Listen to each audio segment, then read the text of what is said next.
In today's Leeds news, no truth in Mandela Keita, Wilson announcement imminent, Aaronson stay or go, potential exit route for Lucas Perri, Suzuki reports, Farke deal still not decided, and rumour mill on Orjan, Nyland and Mariano Troilo.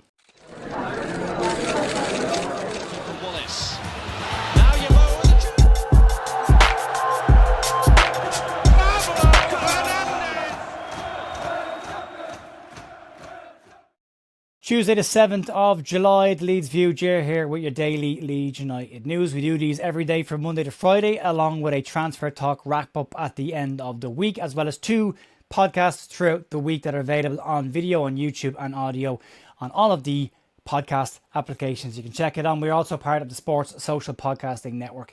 And the one a week, if you want to support the channel, you can help us by nominating us for the Football Content Awards shortlist for this year. QR code is there on screen. Links are down below if you feel like doing it. Also, the podcast last night was a sit-down interview with Leeds United's lead foundation coach Andy Wood, Liam Bennett, who's doing the 14s lead coach, and Oliver Norman, who's doing the 12s lead coach, to have a chat about what goes into making a professional footballer at Leeds United, how much goes into taking kids from grassroots kids level football all the way up to the academy, the mental side of it, the physical side of it, the skills side of it, the support, stretch goals. All of that is in that. If you're not interested in transfer news, then that's the one to check out. I'll link it at the end of today's video as well. It's a really interesting insight to just how much work goes into it. And then, as we always say, give the kids a chance, figuring out if they're actually ready to be given a chance and how they make that decision as well. So you can check that out if you want it. And a massive thanks to Mary Ornmore, who helped facilitate that, and Jerry McDermott, who lined it up for us. Right, we've got a lot of stuff to get stuck into today. We're going to start off with getting rid of the Mandela Keita rumour. So yesterday we were told by Gazzetta dello Sport that Leeds United were in negotiations with Parma for Belgian midfielder Mandela Keita, which also then led us all to believe that perhaps Leeds had decided to move on from Shea Charles. Well, not the case apparently, and it didn't take too long for this one to get absolutely shot out of the park. Yesterday, Yorkshire Evening Post Chief Sports Writer Graham Smith replied directly to my tweet, and that was a bit of a surprise considering Graham doesn't follow myself or Andrea on X, but he replied to us and has pretty much dismissed this straight off the bat. Graham's tweet simply said in 4 words, "There's nothing in it." So, he didn't clarify the situation on Suzuki, but we'll get to that in a few minutes' time. And he didn't reply to any of the other replies to that tweet. But it was interesting to see Graham come into our conversation and dismiss this report. So, look, as we've said all summer long, and we continue to say it based on last year as well, you have to be very sceptical when it comes to reports from the Italian sports media, especially when it comes to reports linking players with moves to Leeds. They're slightly different when it is them reporting on players coming into Italy. And that probably should be pointed out. But yeah, Leeds' name generates engagement on social media. It generates clicks, which brings money for people as well. So it's always a handy one to stick Leeds' name on it. And we are always interested in what Leeds are doing. So we tend to click on those links. So Leeds' interest in Mandela Keita, as it stands right now, is non-existent. It's a non-story. And there's no truth in it at all, according to Graham Smith. So we're still apparently in for Shea Charles, by the way. Negotiations around that one are still going, and Leeds sources believe they might be able to get a deal done even this week. So we'll keep an eye on that. But Mandela Keita, no truth in it. Bin that one off. We'll move on. Let's talk about Harry Wilson, and people are equally excited to see Harry Wilson in a Leeds United shirt as much as they are equally terrified to not see him in a Leeds United shirt and a potential of a move falling through. Well, we haven't seen him being unveiled to the fans just yet. Now, the wait for this could be nearly over. Graham Smith has also confirmed this week that Harry Wilson's official Leeds United announcement is coming this week. Smith also described the deal as being over the line and that it was just media duties, the likes of photos, social media posts and videos that were left to be completed. So no worries on this one at all. It's 2 weeks since David Ornstein announced that Leeds United and Harry Wilson had come to an agreement on terms of a deal at the club. We've never seen him unveil, so likely people get a bit edgy around that. Harry is set to be officially announced as Leeds United's first signing of the summer this week. Wales Online have also added some further detail to this. They say that the details around the deal are a 4-year contract. That's not saying whether it's a solid block of 4 years or whether it's a 3-year contract plus an extension or an option of a further year beyond that. But we should be expecting a midweek announcement of Harry Wilson as a Leeds United player. So you would imagine then midweek, late tonight, Wednesday or Thursday. And that will box that one off. We'll see Harry Wilson as a Leeds United player, put it in the can, and we can all move on and see what else Leeds are planning to do during this transfer window. It's a really good signing for Leeds. I love it. I think it gives us balance on both sides. We'll see what the Noah Okafor situation is. I have reached out to a guy to ask about that who told me he was coming to the club in the first place. We'll see if we get any feedback on that. The general belief is there's nothing really in it, but you never know. So if I get any more detail on that, I will let you know. Let's talk about Brenden Aaronson. So Brenden Aaronson will return to Leeds United now that his USMNT World Cup campaign is officially over. He'll likely have a couple of weeks of a holiday first. He'll probably miss the first week or two of pre-season along with the rest of the Leeds United World Cup contingent and then join up with the squad once the pre-season friendlies start to go. But he's got a year left on his current contract and he will be coming back to Elland Road into contract talks if reports are to be believed. It's been reported this morning that Leeds are looking to try and sit down and negotiate a brand new deal with Brenden Aaronson. But the caveat on this is the same as the caveat on Pascal Struijk. If Leeds can't agree a new contract with Brenden Aaronson, I nearly said Pascal Struijk, with Brenden Aaronson, then he will be made available for sale this summer. Daniel Farke is believed to want to retain Brenden Aaronson as part of his squad, not necessarily a starting 11, but as part of his squad. He appreciates the amount of work he puts in, the pressing that he does for Leeds, and how it helps Daniel Farke's squad to play. But this will all likely depend on the terms of a deal. Is he getting improved terms, the same terms, or slightly lesser terms? Because Brenden was signed on pretty decent terms in the first place. So as it stands right now, it's the exact same situation as Pascal Struijk. If Brenden signs a new deal, he stays at the club. If he doesn't, Leeds will look to sell him this summer. We'll keep an eye on that situation. Let's move on and talk about a potential exit for a goalkeeper. So a potential exit route for Lucas Perri has now emerged. A report in Italy coming from outlet Tifo Granat, who are a Torino-based outlet that focus purely on that club. They're reporting that the Brazilian is on Torino's radar as they look to try and sign a full-time, brand new number one for next season. The story has also been confirmed by Gianluca Di Marzio, but as we keep saying, just be sceptical about reports with Leeds and Italian journalists. Di Marzio does add a little bit of credibility to this in terms of an incoming transfer rather than an outgoing one. So the detail on this report are as follows. Torino are in the market for a brand new goalkeeper. Their primary target is said to be Paraguayan number one Orlando Gil, although he is labelled as being an expensive option and will likely have competition. But Gil did speak on this himself and he's open to a move to Torino, and his exact words were, why not? He'll talk about it when he gets home. So we'll see where that one goes. On their shortlist, Lucas Perri and Aaron Ramsdale have also been name-checked as two potential options for Torino if they can't get Gil this summer.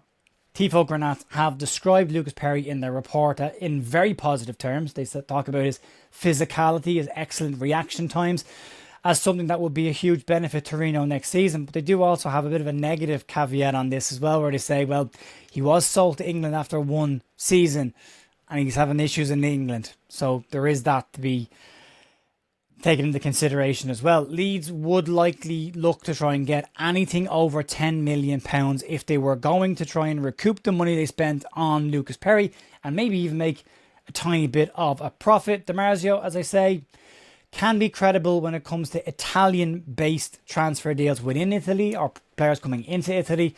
Harder when you're looking outside of that, but you are dealing with an agency that's not a UK-based agency with Lucas Perri. There might be something in it in terms of the media outlet themselves. Tifo Granat, it's a local organisation. Pinch of salt, I'd say. Pinch of salt territory with this one. This feels like a logical exit route for Lucas Perri if he decides that he wants to go and play first team football, and if Leeds decide to move on from Perri and upgrade that goalkeeping position. But as of right now, I mean, if you want to give it a credibility score, not that I'm an expert on this, but about a 5 or a 6, I suppose. And let's talk about another goalkeeper and reports on Suzuki. So there are reports floating around about Suzuki saying that he's turned down Leeds United, which, if I'm being very honest, adds fuel to the theory that Leeds United have genuinely not made a move for Zion Suzuki at all.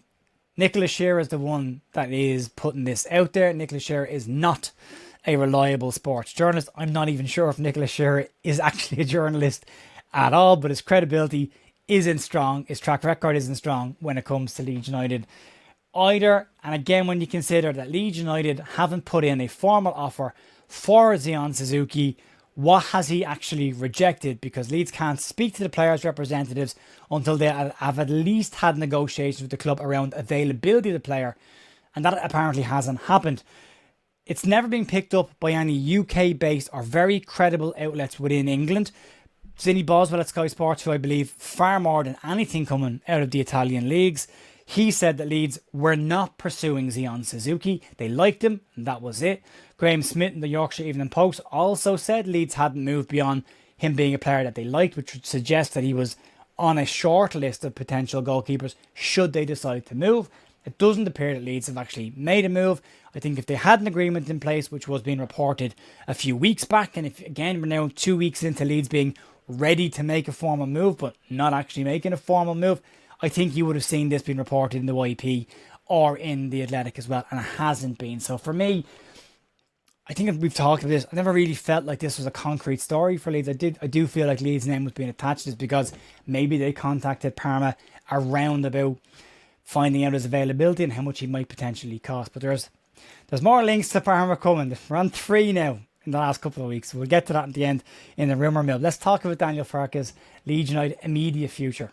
Right, so Daniel Farke has got 1 year remaining on his existing Leeds United contract, which is fundamentally different to a player who's got 1 year left on his existing contract. Leeds United are not in any risk of losing Daniel Farke to a free pre-contract agreement come January, and plenty of managers have navigated successful seasons on a 1 year deal. Let's not forget that Marcelo Bielsa historically only ever signed 1 year deals, and Andoni Iraola, while he was at Bournemouth, signed 1 year deals, except when he moved to Liverpool, which he had to sign a 2 year deal, but still a short term deal.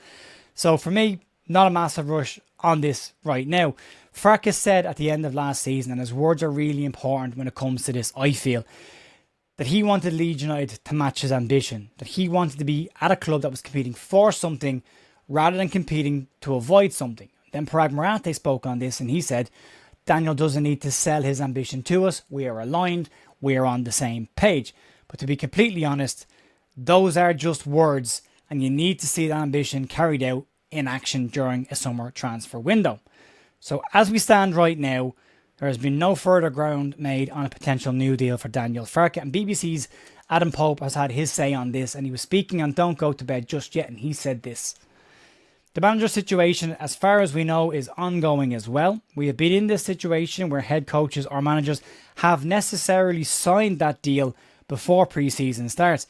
Do we get angsty if he doesn't get a deal done before August 22nd? Personally, I don't think we do. I don't think we need to get angsty with this situation. And I think because there's two very logical reasons for this. The first one is from Daniel Farke's perspective on this. Farke said he wants the club to meet his ambitions. They said they would. Their words. He needs to see that in action. And maybe he wants to sit back and see, well, let's just see what the summer transfer window looks like. And if I believe that ambition is being matched then we'll talk about signing a longer term deal. I'll commit my future to the club and we'll move on. From Leeds' perspective on this, Farke's got 12 months left on his deal. And they can let that run all the way to the end of the season, even negotiate towards the back end of the season, which again is what they did with Marcelo Bielsa. They might want to give the second season 6 months to have a little look at this and see, let's see how the new players come in bed in with the manager. Let's see what Daniel Farke is like in the second season in the Premier League. We remember the second season looked like in the Premier League for Marcelo Bielsa. The important caveat to that being Bielsa got 2 players and that was all he got, and they weren't exactly high-end players that were brought in. So ambition wasn't matched that season. So for me, genuinely, I don't feel like there's any panic in this situation. I don't think Daniel Farke is going anywhere anytime soon, or at least for the foreseeable future. And I think they both want to have a look at this summer to see where they go. And he could very much, as Adam Pope said, sign a brand new deal on April 22nd or August 22nd or before August 22nd. plenty of time in this. It is an interesting one to watch, but I do think if Daniel Farke walks away before the start of the season, then as a fan base, take that as a worrying sign, because it means he feels Leeds haven't matched his ambition, which as a fan base, we want to see an ambition from the club. If they don't match it, you should be worried. If he signs a new deal, all is good in the garden. Everything as we stand right now, we're still in a very good place. He had a very good season last year. He overachieved on what the club's expectations were, and he got to his FA Cup semi-final. So as we are right now, fine, no big deal. We'll see what happens. Let's talk about some rumour mill stuff and get some rumours out of the way and add another name from Parma into the mix. As always, take it with a pinch of salt. I know the cholesterol level's going up this summer, but that's the season that we're in. And we'll talk about Orjan Nyland first. And after his World Cup performances for Norway, and the fact that he's a free agent and Leeds United are in the market for a goalkeeper potentially, it doesn't take a rocket scientist to put together Orjan Nyland and Leeds to get some links on this. The Yorkshire Post have reported on this. Now, the Yorkshire Post, for context, not the Yorkshire Evening Post, very different outlet. The Yorkshire Post just appear to be continuously reporting on stories from Football Insider, whose track record, I believe, for Leeds is close to or in and around 0% hit rate, which is worrying. But they say that the 35-year-old Norwegian goalkeeper should be looked at for Leeds United as an option this summer. So to be very clear on this and crystal clear on the wording here, nobody is reporting that Leeds United have made a move for Orjan Nyland. Nobody is saying Leeds United have him on a shortlist. No one's saying Leeds United have made a move for him.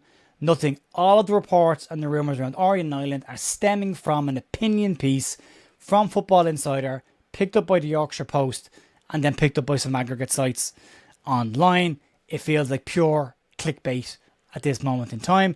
He played 5 games for Seville last year. He's got some English experience when he was at Aston Villa. Was the first choice keeper at Seville until he was replaced as the first choice last season. Had a very good World Cup. He's 35 years of age. Feels like clickbait, but you never know. You never know. It's a mad season. We'll see what happens. Let's talk about another link from Parma.